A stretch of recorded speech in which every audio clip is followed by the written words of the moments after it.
this week, but she's going to come home next week, God willing, on Tuesday. So if you're wondering where my wife is, she's staying with her mum and dad, brothers and sisters. But I miss her, and I'm reliably informed that she will be returning home Tuesday. So thank you for your prayers. And she's recovering well, and so thank you. I was listening to a video today by Inspiring Philosophy attacking young Earth creationism. And the first thing I wanted to share with you is concerning the science of creation. This book is a very good book. I'm really enjoying it. It's called The Beginning of the World by Dr. Henry Morris. And he makes this point. He goes on to say, thermodynamics, from two Greek words meaning heat, power, is the science dealing with conservation of heat and other forms of energy into work. It is now known that everything in the universe is energy in some form, and everything that happens is basically an energy conversion process. Thus, the first and second laws of thermodynamics could just as well be called the first and second laws of science.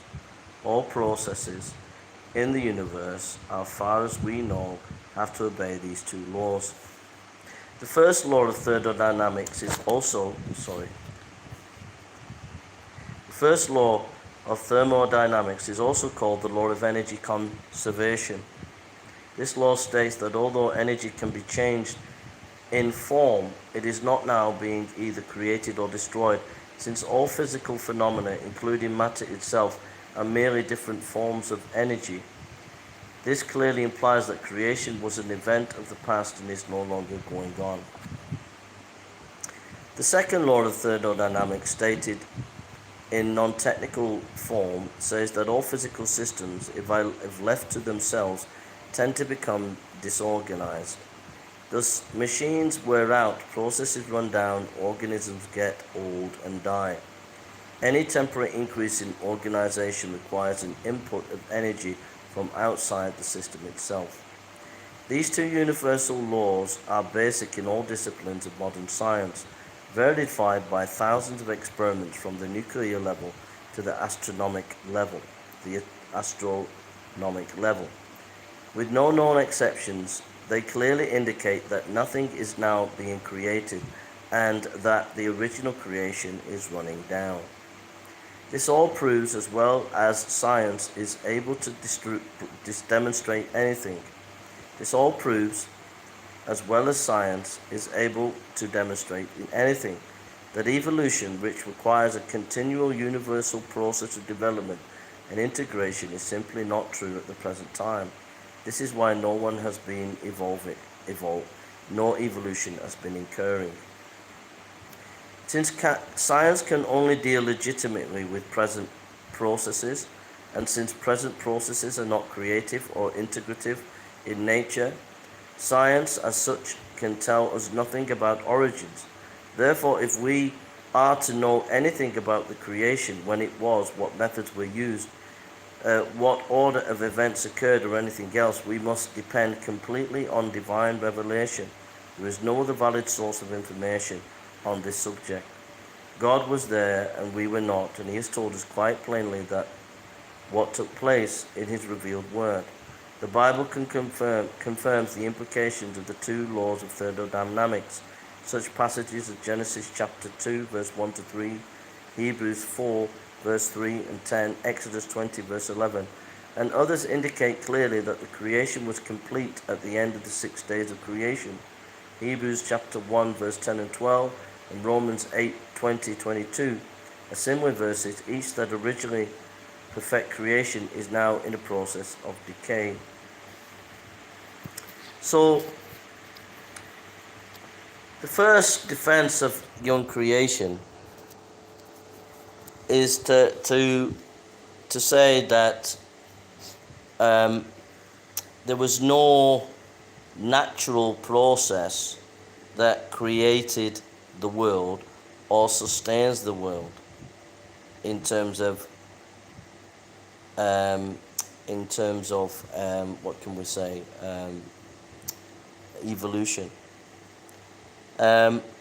So now I'm not saying that all people who believe in an old earth are evolutionists, but many of the Christian apologists, such as Inspiring Philosophy, William Lane Craig, and many others, Sean McDowell, they are influenced by evolution.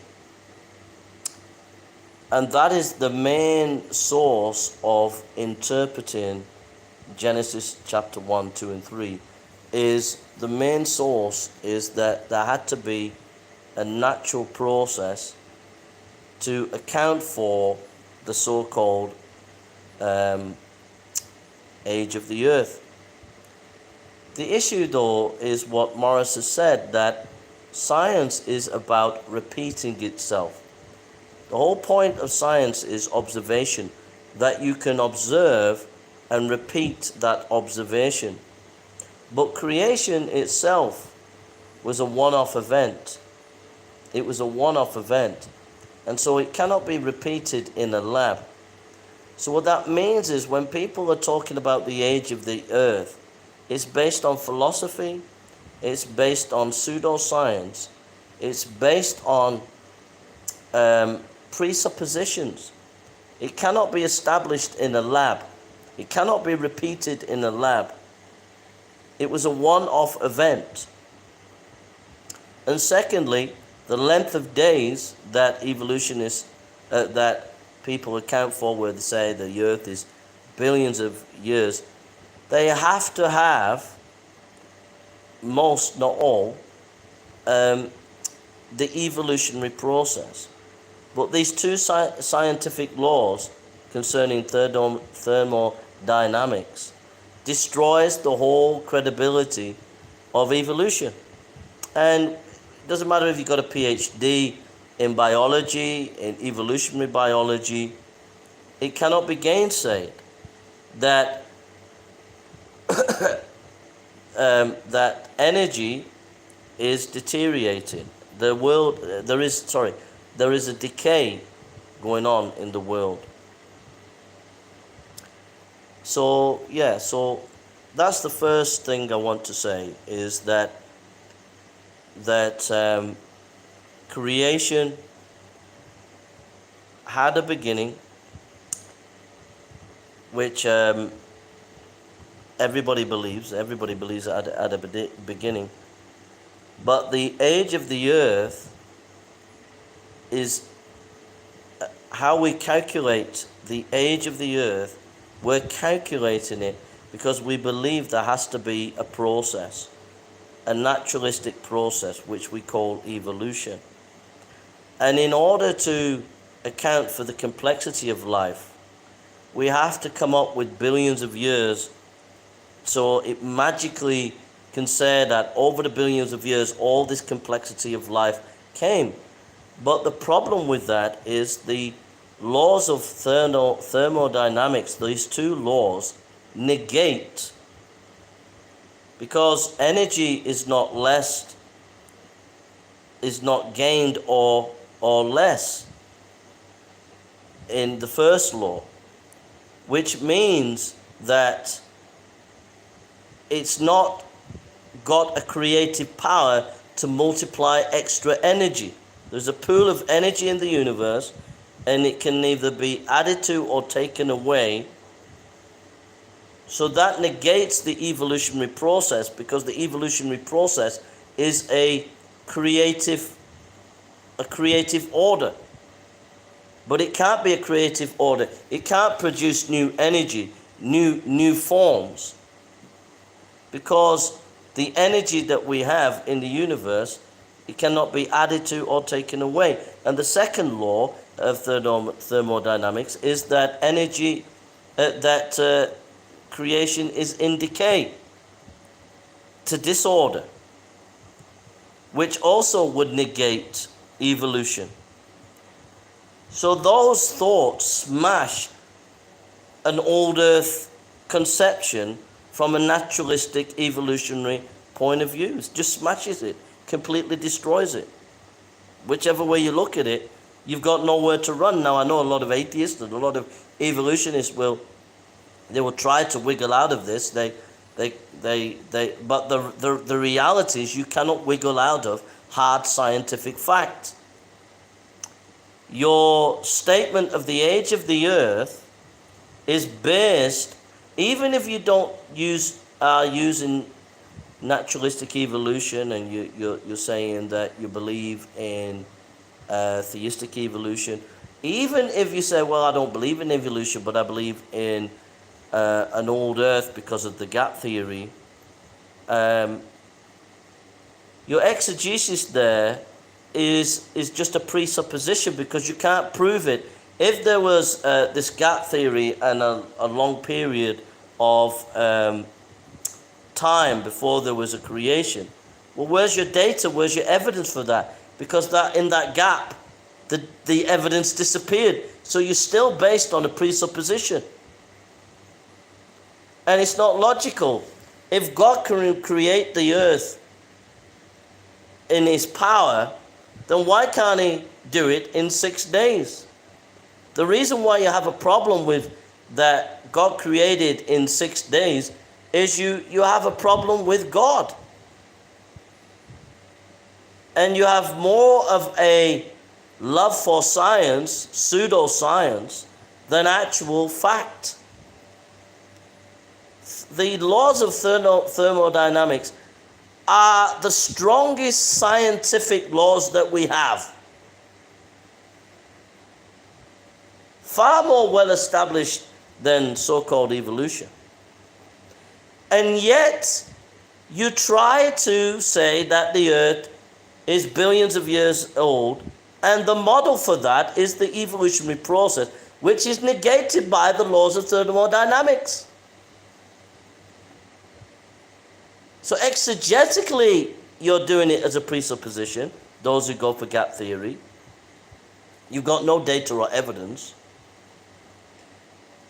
And scientifically, those who stand on the shoulders of Charles Darwin, you've just had your legs knocked off from you. Now, I know for the fact that atheists will cackle, that scientists will cackle, but the fact of the matter is, it is you who are doing pseudoscience. Science is about repeating experiments and observing. The beginning of the universe was a one-off event. You cannot continue to repeat it and observe it. So it is only by a presupposition, a philosophical theory, however you try to spin it with your so-called scientific data, about the age of the earth. You have no solid factual data or evidence. But what we have factual scientific data concerning the natural laws of thermodynamics, which destroys the doctrine of evolution. And so we are now left with exegesis about how revelation of the Bible reveals in Revelation 1, 2, and 3 creation. That is what we are left with. The reason why the devil operates in deception. And if he can attack Genesis 1, 2, and 3, then the whole foundation collapses. The whole foundation collapses. Okay? And so Satan has put immense attack upon Genesis 1, 2, and 3 by raising up people like Inspiring Philosophy, by raising up people by William Lane Craig, and many, many other theologians and philosophers that have made stupid comments about Genesis 1, 2, and 3. In the next coming videos, we'll get onto the church fathers. But what I am saying here is that those who camp on the evolutionary process in order to date the age of the earth, you have no scientific leg to stand on, because these laws negate it. The thermodynamic laws negate it. And like I said, for the third time, the atheists and the evolutionists will cackle and cackle and cackle and cackle and scream and shout and bully and push around and say, you don't know nothing. But the reality is, you're standing on science, but your science is pseudoscience, and you've been caught by true science. And the true science of the laws of thermodynamics has you by the scruff of the neck, and you're gone. So that's part one.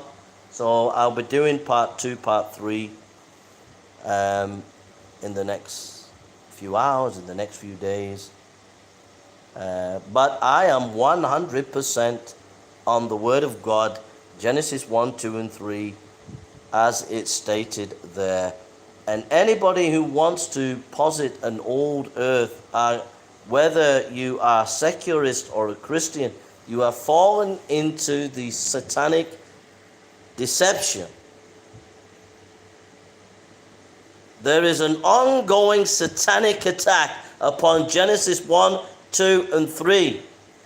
Because God, in His glory, created in 6 days. That brings glory. We can see that only God could have done that. But if you say the age of the earth was like billions of years, then it takes away the glory of God. It takes away the historicity of Adam.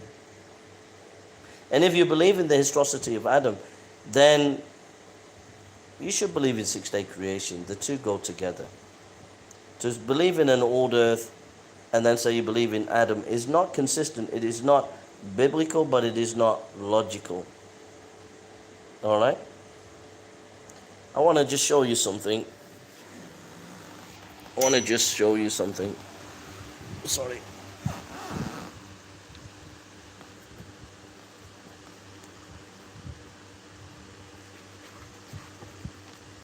Here at the back of the book, this is the book here. Yeah?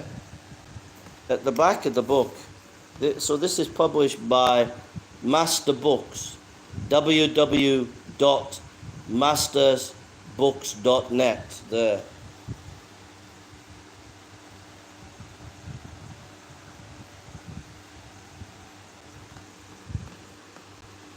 There we can see there, yeah.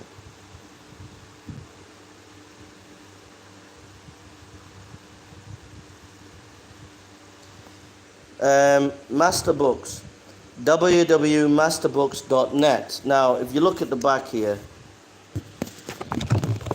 books upon books, and many of these books are brilliant books. By many, many scientists. There are thousands of scientists with PhDs in physics, PhD in biology, that believe in a 6-day creation. It is deception. It is the enemy that is lying to you, deceiving you. Just because William Lane Craig is clever, just because inspiring philosophy is clever, don't be bamboozled, don't be deceived by these men. They are moving away from the Word of God, and they don't realize they are doing the devil's work, attacking the very foundation of the Christian faith.